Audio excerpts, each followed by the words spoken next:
So, ayan na nga. Kasi, alam mo na, ang person gusto makahawak ng elepante. Pero, tira mo naman, ang cute lang ng elepante na yan. Sumusunod talaga siya sa owner niya. Ayan, sige. Tinan mo, may pagka-arte-arte talaga ang gaga. Gusto magpa-picture, pero tinan mo naman, ayaw pa. Pero syempre, babalik pa rin tayo dahil bida-bida nga tayo. Pero tinan mo muna yan, nagpapakita muna siya ng gilas. So, kinuha niya yung pera. Pera yan eh. Ay, pera nga ba yung binigay niya? Basta may kinuha yan siya dun. Ay, hindi pala ako. Ayan, nagbida na naman siya. So, ito na naman. At least, ayan, okay na sa kanya. Pero sige pa rin, usog. Nakakatakot. Pero tinan mo, tinatawag niya ako. Ang cute talaga nito. Cute nila. Tinan mo yan. Nagpapakitang gilas siya.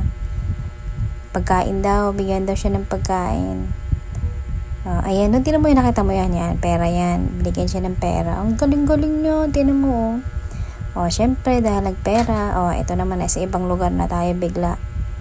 Saan nga ba to? Ito na yung sa Buddha. Bray mo yung Buddha na yan. Napakalaki niyan. Ang laki niya. Tapos, ano bang tawag dito? Ginto yan. Gawa sa ginto. Ngayon na iba na naman. So, ito naman tayo ngayon. Pero syempre, picture lang tayo tsaka video. Hindi tayo kakain yan. Dito, alam mo, dito sa Thailand, napakalinis nila. Wala kang makitang langaw. Parang, ako lang yung langaw dyan. Ako lang yung langaw dyan, napakalat-kalat. Pero in fairness, napakalinis. To think na puro mga pagkain yun nandiyan dyan na wala akong makitang langaw. Tapos ang linis-linis niya. So, ayan na yun. Ito yung sa Judge Fair. Dito maraming pagkain. Pero, maliit lang siya kumpara sa Chatuchak. Chatuchak naman masyadong. Chatuchak malaki. Yan. So, ito, ano ba to? Yan, yung mga fried insect. Ang sarap tingnan. Pero syempre, hindi tayo kakain. Hindi kakain ng person ng ganyan. Ba't natin kakainin ng mga kalahi natin? Syempre, hindi natin kakainin.